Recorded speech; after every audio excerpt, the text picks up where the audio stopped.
భువన చైతన్య ప్రసారం. నమస్కారం, మన ధర్మం కార్యక్రమానికి స్వాగతం. ఇవాల్టి మన ధర్మం కార్యక్రమంలో మన ధర్మ సందేహాలను నివృత్తి చేసేందుకు మనతో పాటు ఉన్నారు ప్రముఖ ఆధ్యాత్మికవేత్త బ్రహ్మశ్రీ ఆకిళ్ల విభీషణ శర్మ గారు. గురుగారు నమస్కారం. నమస్కారం. గురుగారు, మన సనాతన ధర్మంలో ఎన్నో నియమ నిబంధనలు ఉన్నాయి. కొంతమంది అలా చేయాలి ఇలా చేయాలని చెప్తారు, మరి కొంతమంది అలా కాదు ఇంకొకలా చేయాలని చెప్తూ ఉంటారు. ధర్మం ఒకటే ఉండేటప్పుడు ఇన్ని రకాలుగా ఎందుకు చెప్తూ వస్తూ ఉంటారు? అలాగే కాలానికి అనుగుణంగా ఈ ధర్మంలో మార్పులు చేర్పులు అవసరం లేదంటారు. ఆచార ప్రభువో ధర్మ, ధర్మస్య ప్రభురచ్యుత. అంటే చ్యుతిలేని శాశ్వతుడైన పరమాత్మని ఆశ్రయించాలంటే సదాచారం ఉండాలి.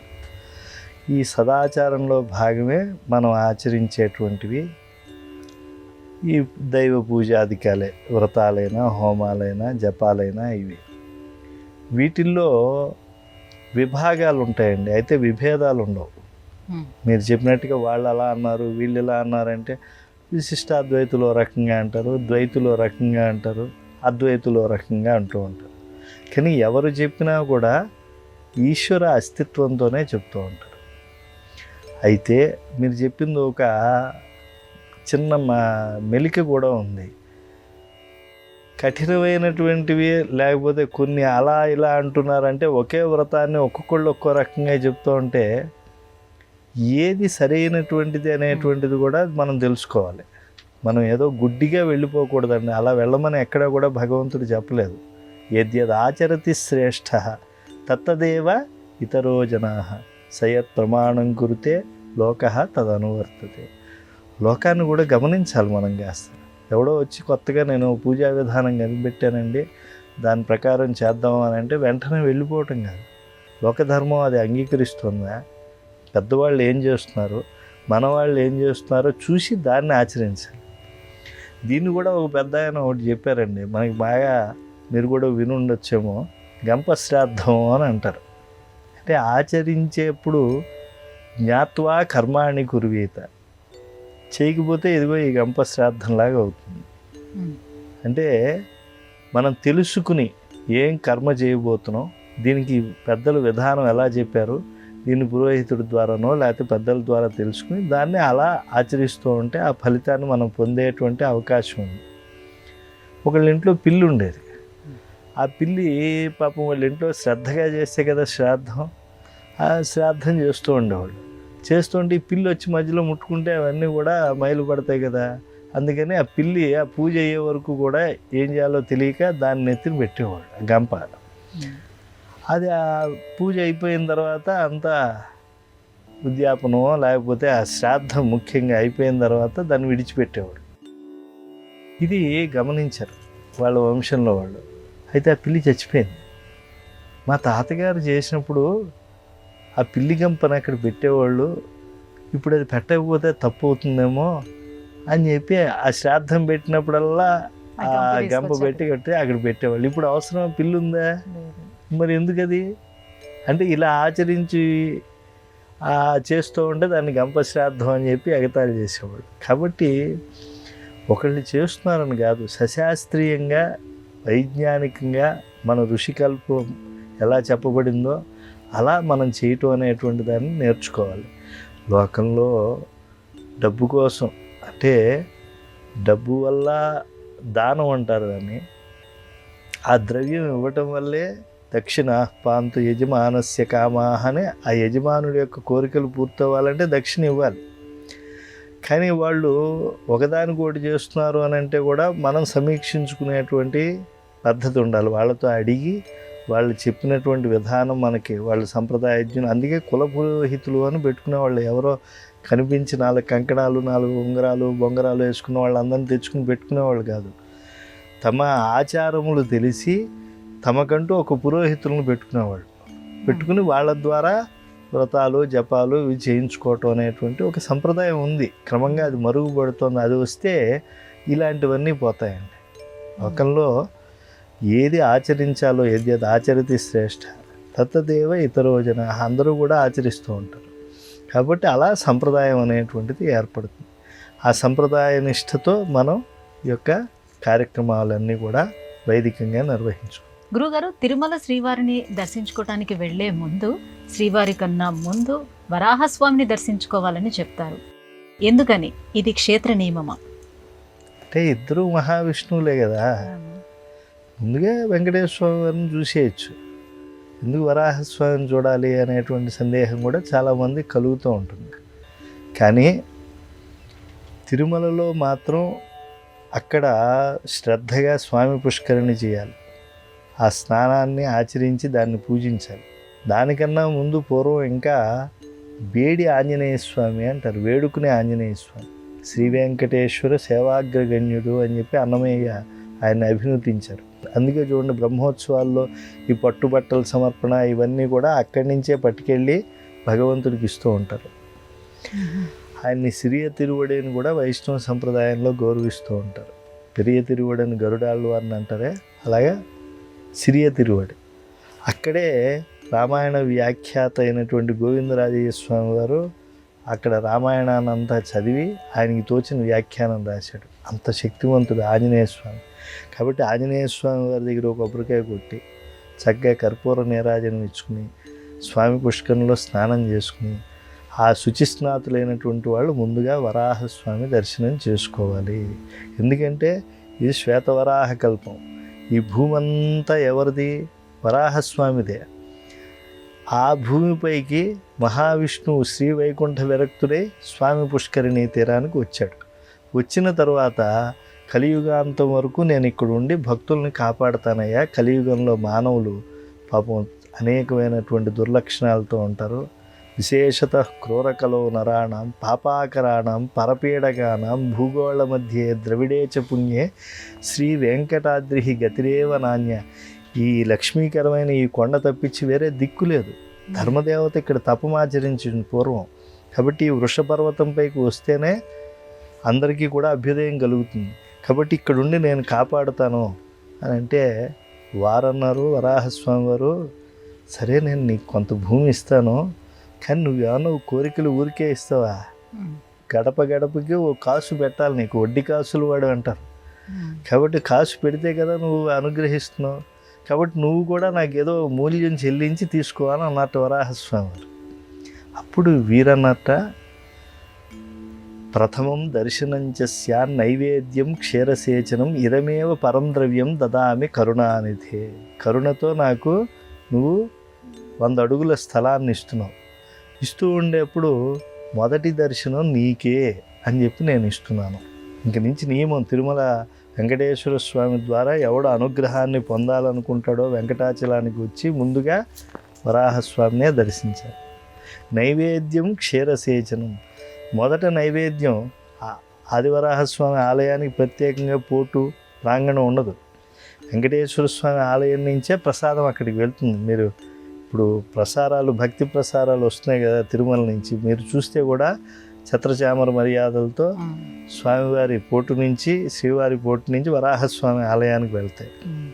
కాబట్టి అక్కడ ప్రసాద నివేదన అయిన తర్వాత వెంకటేశ్వర స్వామి నివేదన జరుగుతుంది. ప్రథమం దర్శనం చేశాను, నైవేద్యం క్షీరసేచనం, క్షీరాభిషేకం కూడా, క్షీర సమర్పణం కూడా అక్కడే జరుగుతుంది. ఇదమేవ పరం ద్రవ్యం దదామి కరుణానిధి అన్నారు. కనుక ముందు అక్కడికి వెళ్ళి ఆ స్వామిని ప్రసన్నం చేసుకుని భూవరాహ స్వామిని, తర్వాత వెంకటేశ్వర స్వామిని దర్శించాలి. కాదండి నేను ఇలాగే చేసేస్తాను అని అంటే చేసేయి. ఎందుకు చేస్తున్నాను అసలు వరాహస్వామి దర్శనం చేయకుండా వెంకటేశ్వర స్వామి దర్శనం? ఆయన తృప్తి కోసం కదా. ఆయనే ఏం చెప్తున్నారు? దర్శనాత్ ప్రాగ్ వరాహస్య శ్రీనివాసో నమేన్నచ. శ్రీనివాసుడికి నమస్కారం చేయకూడదు వరాహ దర్శనం చేయకుండా.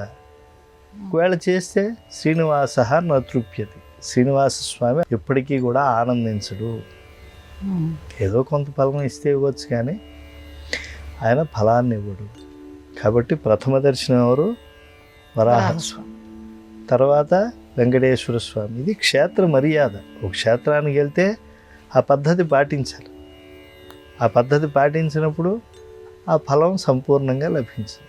కాబట్టి తిరుమలలో వరాహ దర్శనం ప్రథమం, శ్రీనివాస దర్శనం తర్వాత ఉత్తమం.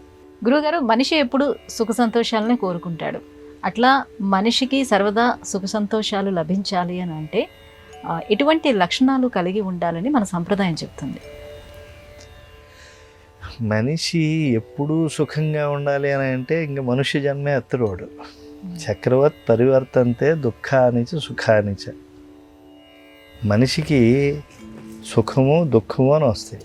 అసలు ఏమిటి సుఖం అంటే ఏమిటి, దుఃఖం అంటే ఏమిటి? ఖమ్ అంటే ఇంద్రియములు. ఈ ఇంద్రియములకు ఏది హాయిగా ఉంటుందో అది సుఖం. ఇప్పుడు నేను ఇంతకుముందు ఏదో అట్ట కుర్చీ మీద కూర్చున్నాను, అది బాగాలేదు. అక్కడికన్నా ఇక్కడ కూర్చున్నాను, ఇక్కడ సుఖంగా ఉంది.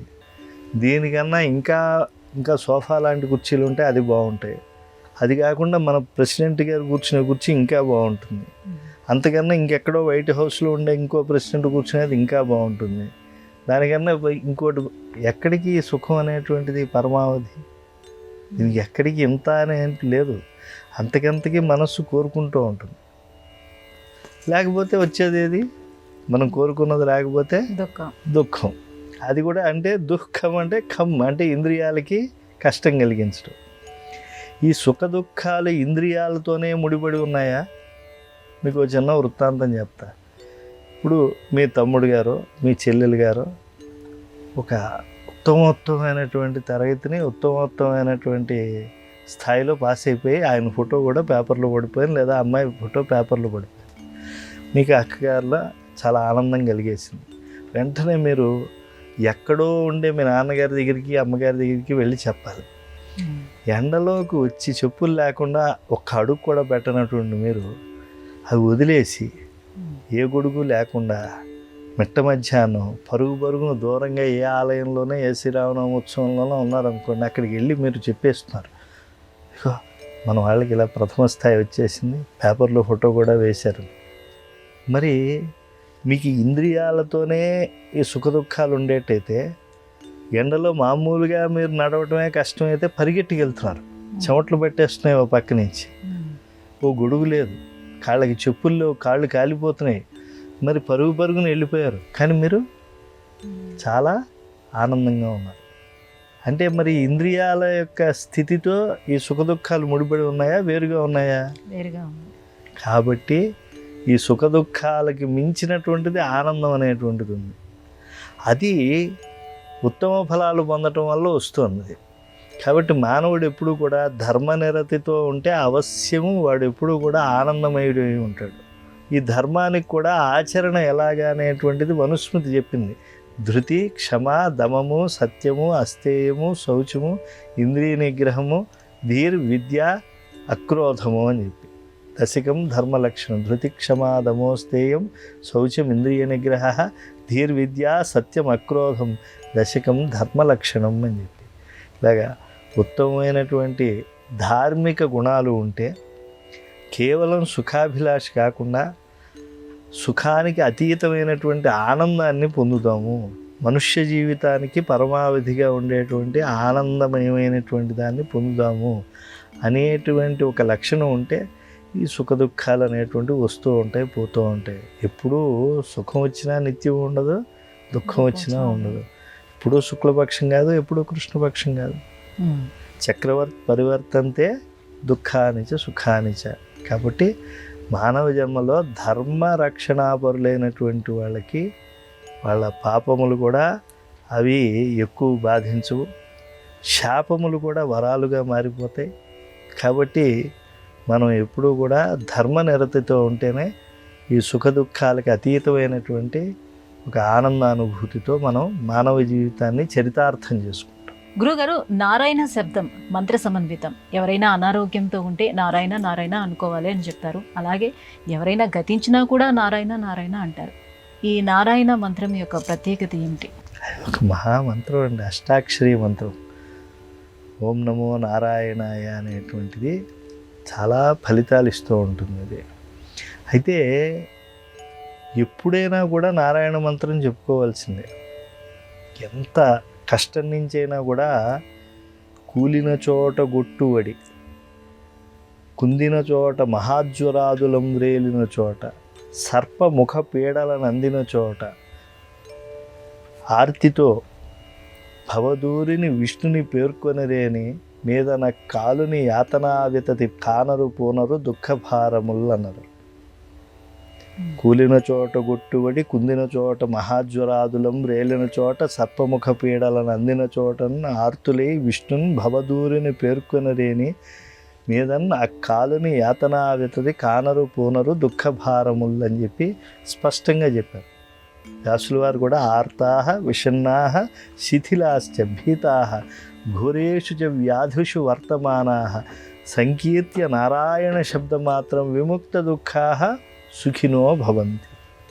అంటే మనము ఆర్తులంగా ఉన్నాం, ఏదన్నా చెప్పలేనంత వేదన కలిగింది, విషన్నత వచ్చేసింది, శిథిలం అయిపోతున్నాం, శరీరం అంతా కూడా జర్జరితం అయిపోతుంది, ఇంకా ఎన్నో కష్టాలు వస్తాయి.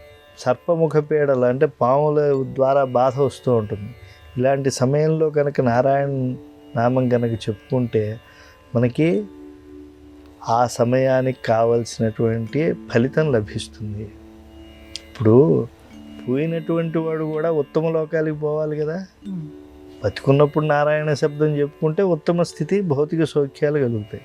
ఎప్పటికప్పుడు పుట్టిన తర్వాత పోవాల్సిందే కదా. ఏది ప్రకృతి? మరణం ప్రకృతి, వికృతి జీవితం.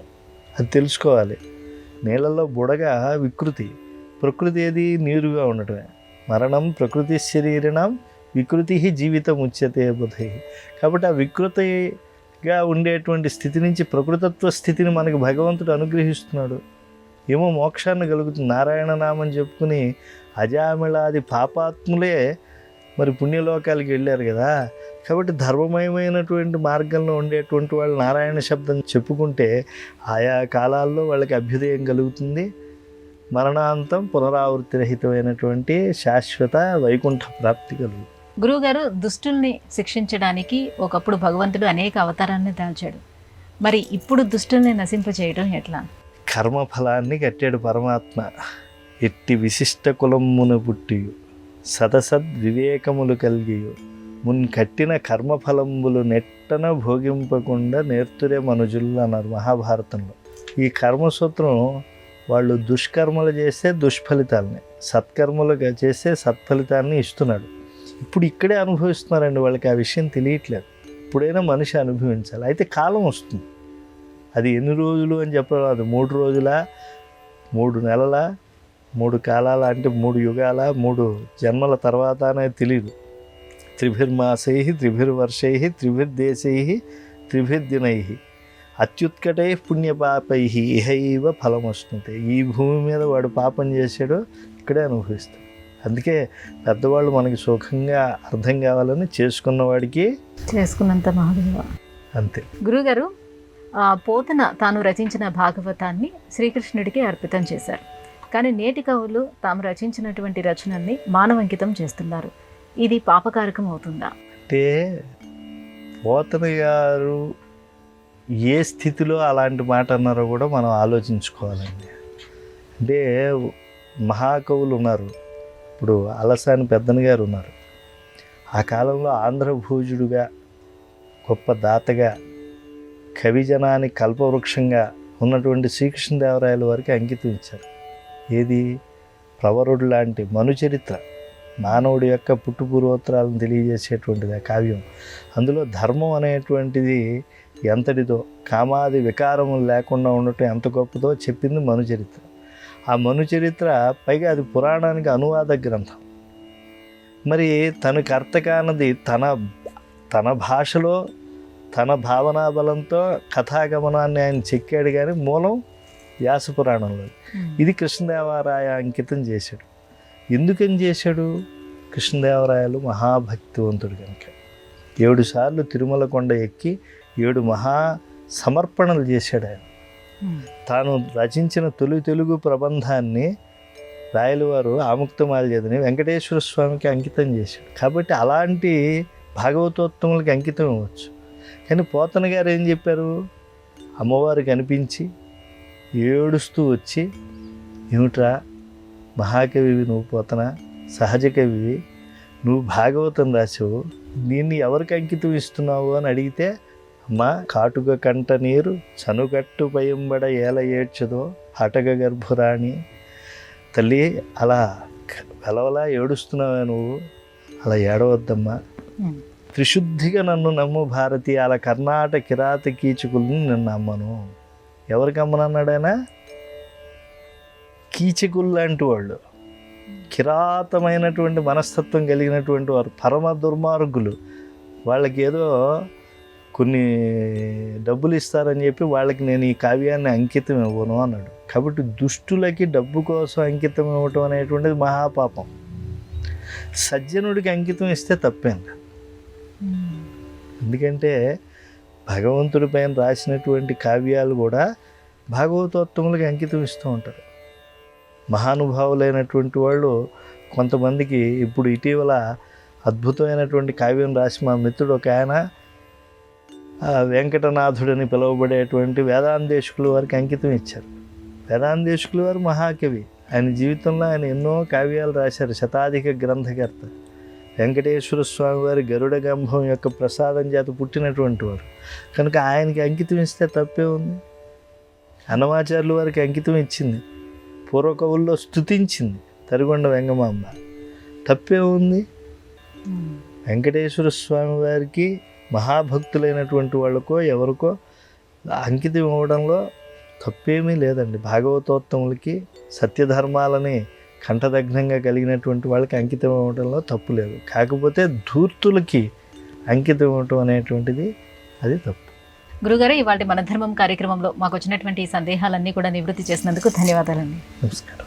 ఇది ఇవాల్టి మన ధర్మం కార్యక్రమం. రేపటి మన ధర్మం కార్యక్రమంలో మళ్ళీ కలుసుకుందాం. నమస్కారం. ఈ కార్యక్రమాన్ని తిరిగి చూడాలనుకుంటే www.youtube.com/@ETV Life Spiritual లో చూడవచ్చు.